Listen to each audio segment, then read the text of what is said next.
우리 하나님 말씀 요한계시록 10장 1절에서 11절까지 말씀입니다. 요한계시록 10장 1절에서 11절까지 말씀을 교독해서 읽도록 하겠습니다.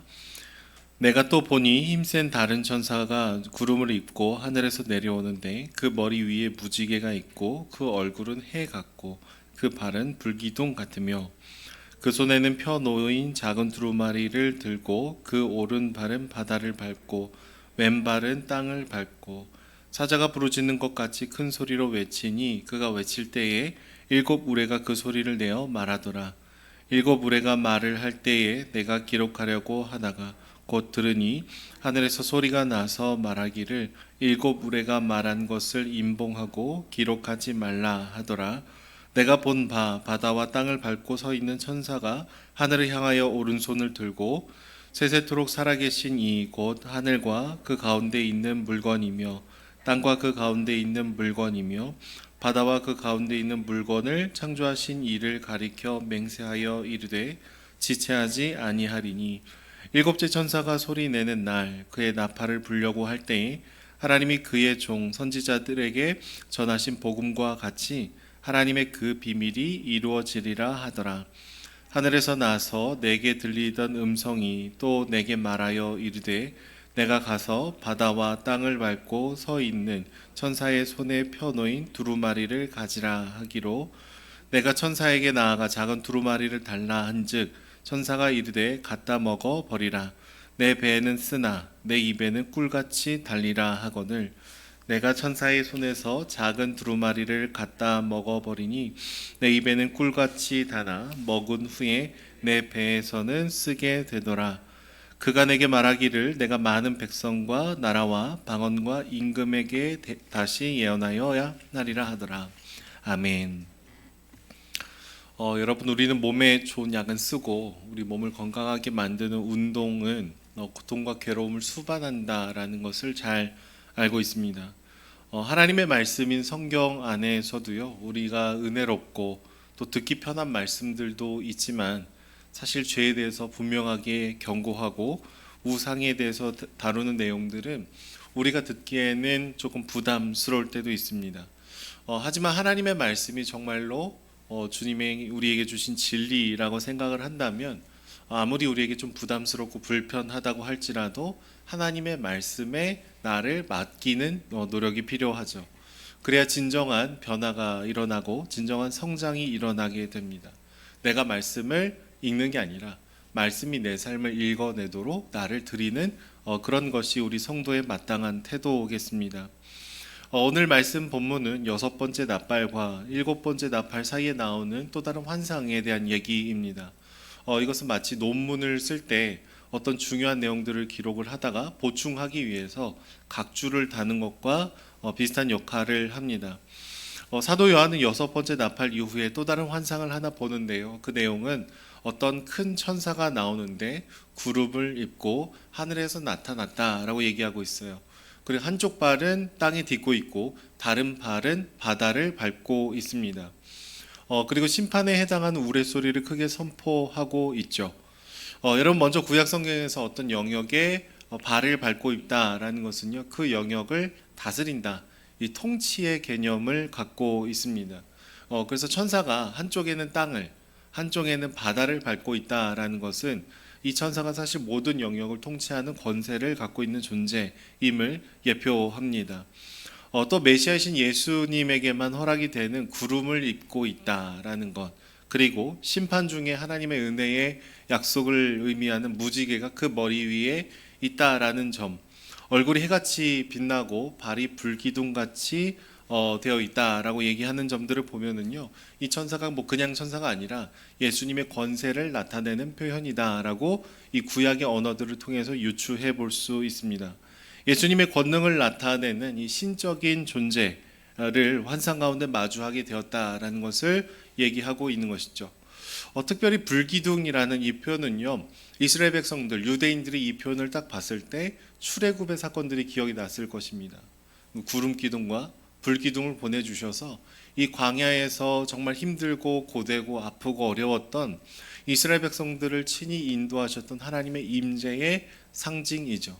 그냥 임재의 상징이 아니라 고난 중에서도 함께하신, 어려운 중에서도 동행하신, 아픔 중에서도 우리를 지켜내신 그런 하나님의 임재를 나타내고 있는 것입니다. 물론 사람의 입장에서야 하나님께서 그냥 광야 자체를 허락하지 않으셨으면 더 좋았겠다. 이게 우리의 솔직한 마음이겠지만 이스라엘의 불순종과 불신으로 시작된 이 광야의 고난과 고통 속에서도 하나님은 그들을 지키시고 그들을 보호하셨고 그들을 하나님의 백성답게 빚어가는 과정들을 보내셨다라는 것을 우리는 알 수 있죠. 그래서 아무것도 의지할 수 없는 광야에서 모든 것을 의지할 수 있는 주님을 발견하게 하셨습니다. 그리고 고난을 통과하고 결국 이스라엘 백성들이 굉장히 순전해지고 하나님 한 분만을 의지하면서 살아가기 시작을 했던 것이죠. 그래서 광야의 시절을 광야 학교다 이런 표현을 쓰기도 합니다. 광야에서 많은 것들을 힘들고 어렵지만 그럼에도 불구하고 많은 것들을 배웠다 이런 표현이겠습니다. 지금 이 요한계시록의 1차 수신자들은 로마 제국의 핍박을 받고 고통을 받고 있었습니다. 그러니까 도미티안 황제를 신으로 숭배해라. 안 그러면 너희들이 받게 될 불이익들이 굉장히 크다. 이런 상황들 속에서 하나님의 권능을 나타내는 신적인 존재를 보게 되는 것이죠. 그리고 그 천사는 오늘 본문을 보면은 소리를 치고 있습니다. 먼저는 고난받고 있는 하나님의 백성을 내가 고난 중에 지켜내겠다. 불기둥과 같이 인도하겠다라는 것이죠.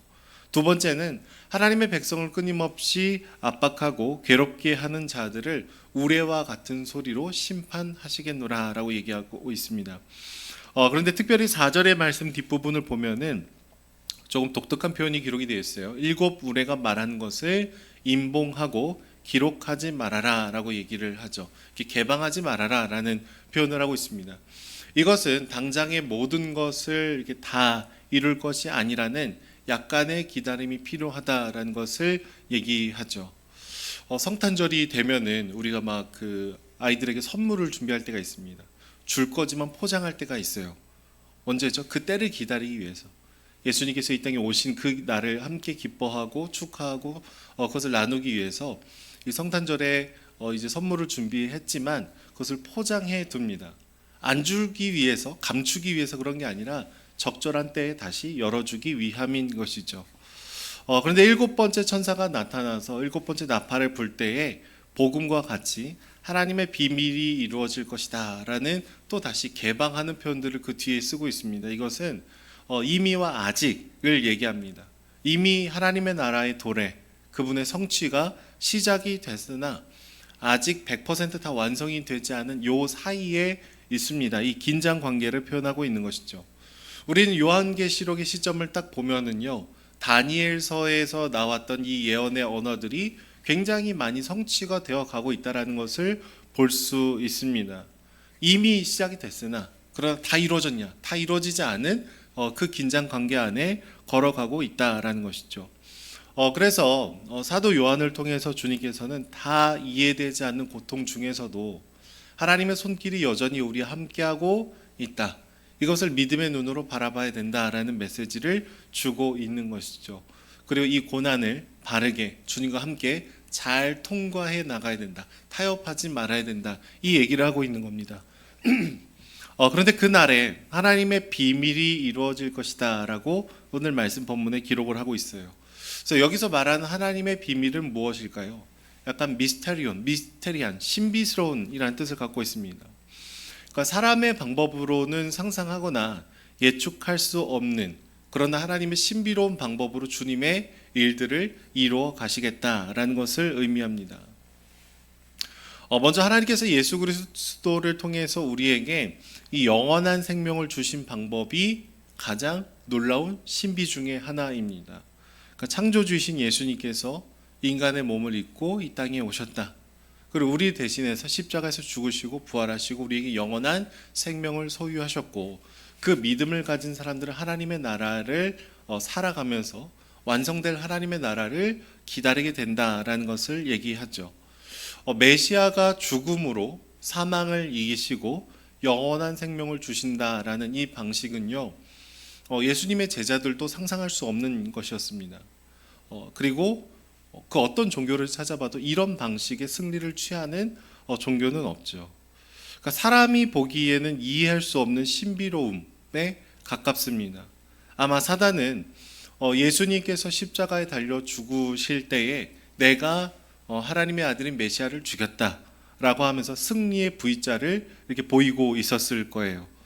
하지만 예수님께서는 그 죽음을 죽음으로 내버려 두지 않으시고 사망을 죽이시는, 그리고 영원한 생명을 주시는 그 문으로 여셨던 것이죠. 이것은 놀라운 신비입니다. 고통을 피해가지 않고 고난을 비껴가지 않습니다. 그러니까 온 몸으로 모든 죄책과 고난과 고통과 아픔을 마주하심을 통해서 우리에게 영원한 생명을 꽃피우시는 방법이셨던 것이죠. 그러니까 요한계시록의 1차 수신자들은 예수님을 믿는 것으로 인해서, 복음으로 인해서 여러 핍박, 경제적인 제재, 사회적인 혐오 등을 당하고 있었습니다. 하지만 이런 고통 중에 그들이 선택해야 했던 방법은 신비로운 방식으로 우리에게 생명을 주신 어린 양을 따르는 승리의 공식이었습니다. 나도 로마에서 꽤 괜찮은 힘과 권력과 경제력을 가져서 우리만의 길들을 조직해서 그들과 힘 대 힘으로 강하게 부딪혀서 내가 승리하리라. 이거는 우리가 원하는 것이겠지만 주님께서 베푸신 신비로운 방법은 아닌 것이죠. 그 당시에 그리스도인들은 어떤 모습을 보였을까요? 고난을 함께 당하면서도 은혜를 고백하고 고통 중에서도 서로의 눈물을 닦아주면서 위로하는, 그 당시에 주일에 함께 교회가 모여서 예배를 드릴 때 첫 번째 질문이 이거라고 합니다. 살아있었구나. 한 주간에 살면서 예수님 믿는 것으로 인해서 핍박당하고 죽을 줄 알았는데 우리 한 주 한 주 만나서 이렇게 예배를 드릴 수 있구나. 무사했구나. 이게 함께 모이는 성도들의 고백이었다라는 것이죠. 그러나 우리에게 영원한 생명이 있기 때문에 고통에 타협하지 않고 어려움에 흔들리지 않는 그 모습이 신비롭게 복음을 우리에게 주셨던 예수님을 따르는 방식일 수 있다라는 것이죠. 역사학자인 로드니 스타크가 쓴 기독교의 발흥이라는 책에는 가장 핍박을 받는 시절에 가장 기독교가 부흥했다라는 얘기를 합니다. 그들은 사자 먹이로 던져지는 그 고난 중에서도 여인들을 보호했고 핍박 중에서도 누군가를 돕고 섬기는 삶의 모습을 일관되게 보여주셨습니다. 왜요?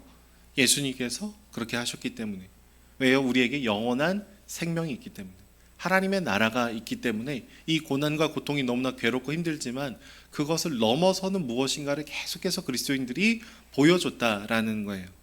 늘 우리의 삶이 고통에 가까웠지만 그 상황에 굴복하지 않는 영원한 소망이 성도들에게 있었다라는 것이죠. 여러분, 이것이 이해되지 않는 신비입니다. 미스테리온, 감출 수 없는, 그러나 드러나는 비밀인 것이죠. 이런 하나님의 신비로운 승리가 교회를 통해서 이루어져야 되고 이루어가야 된다라고 얘기하고 있는 겁니다. 너무 힘들고 너무 어렵지만 더 큰 힘듦과 어려움을 통과하셨던 어린 양이 우리와 함께 하신다. 내가 너와 동행한다. 불기둥처럼 너를 인도해 줄 것이다 라고 약속을 해주고 있는 것이죠. 그래서 그 다음에 이 환상을 보게 한 사도 요한에게 바다와 땅을 밟고 있는 천사의 손에 펼친 두루마리를 가져라. 그리고 그것을 먹어라 라는 이런 메시지를 주십니다. 근데 이 두루마리가 어떤 특징이 있을까요? 첫 번째, 입에는 꿀송이처럼 달지만 두 번째, 배에는 쓸 것이다 라고 얘기하죠. 우리는 갑자기 웬 두루마리인가 싶겠지만 예레미야 15장의 말씀을 보시면은 비슷한 내용이 나옵니다. 두루마리와 평행 관계인 거예요. 먼저 선지자인 예레미야는 하나님의 말씀을 전하는 사명 자체를 기뻐합니다. 입에는 단 거예요. 근데 예레미야를 통해서 선포된 주님의 말씀은 어떤 반응들을 가져왔을까요? 거절과 거부와 핍박을 가져옵니다. 기뻤지만 곧 쓰라리게 바뀌는 일들이 있습니다.